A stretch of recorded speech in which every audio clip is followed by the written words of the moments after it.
shrinking reservoirs, depleted aquifers, drying rivers. These images reveal the scale of the mega drought sweeping the American West. It's the worst drought the region has seen in at least 1,200 years.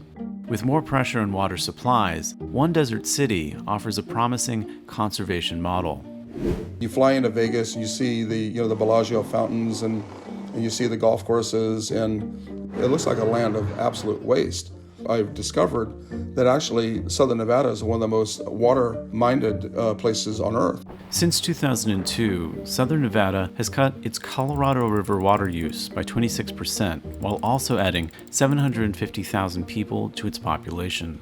Still, severe drought conditions are forcing the region to find even more ways to reduce its consumption. With the Colorado River Basin at a dangerous tipping point, here's how Las Vegas offers a roadmap to making the most out of every drop of water.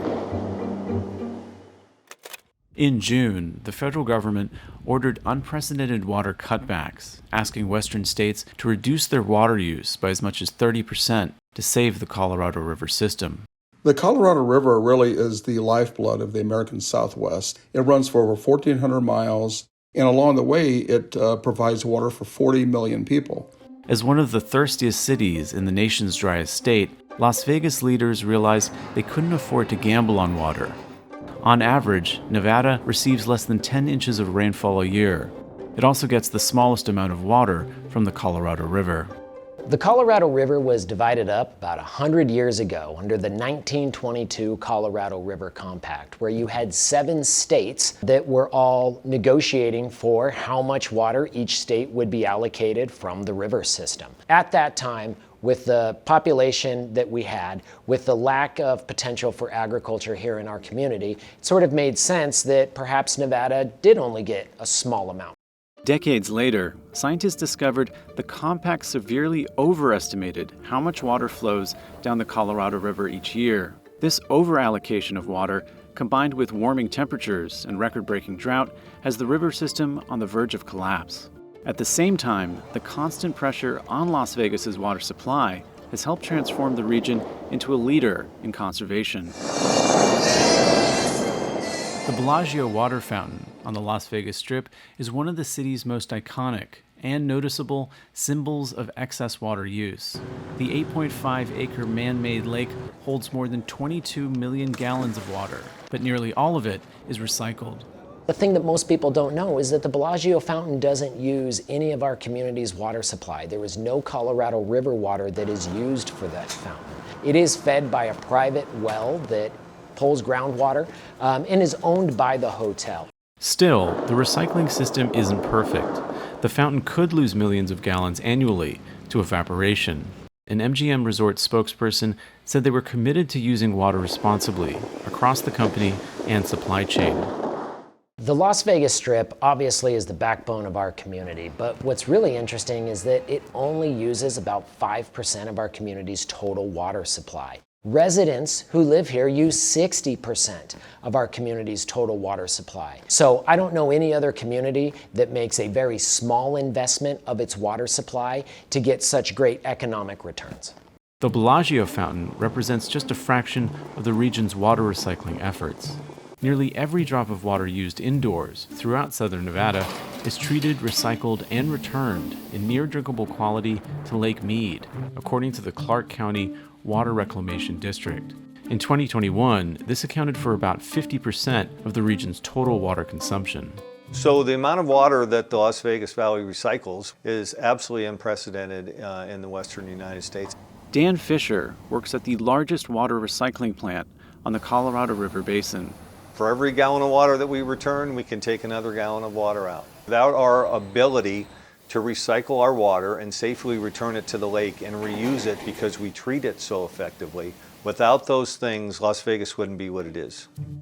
To keep up with rapid population growth, the region's water recycling facilities are nearly always under construction. The wastewater treatment plants cannot get behind. That is just not an option. We have to stay ahead of it. We have to keep building more and more facilities in order to be able to take that water and effectively treat it.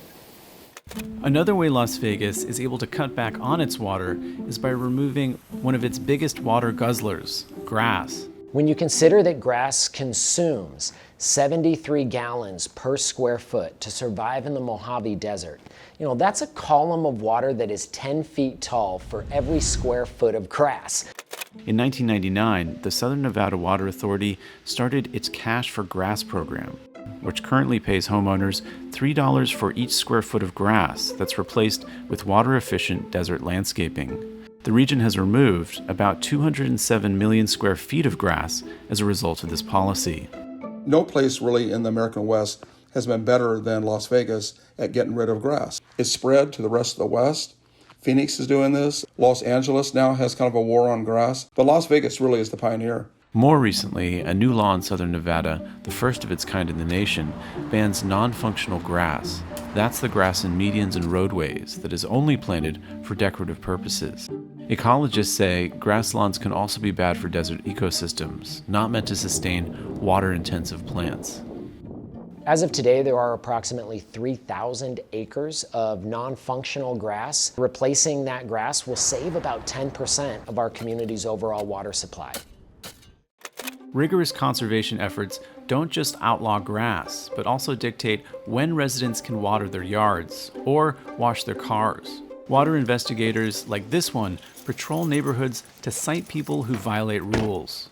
We leave a courtesy door hanger with a watering guide, letting them know, hey, you're not allowed to water today.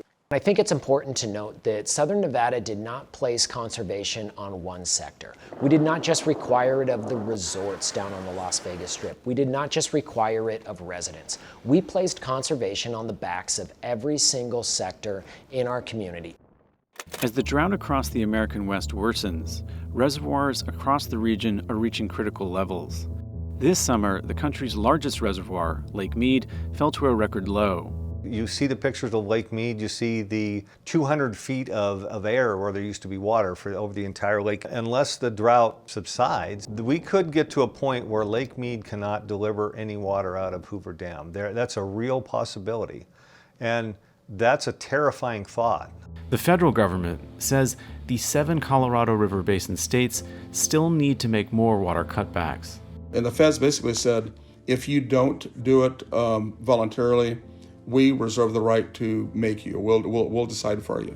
All the basin states said they recognize their shared role in bringing the river system into balance. More recently, California, the region's largest water user, promised to reduce the state's use of Colorado River water by 400,000 acre-feet every year for the next 3 years.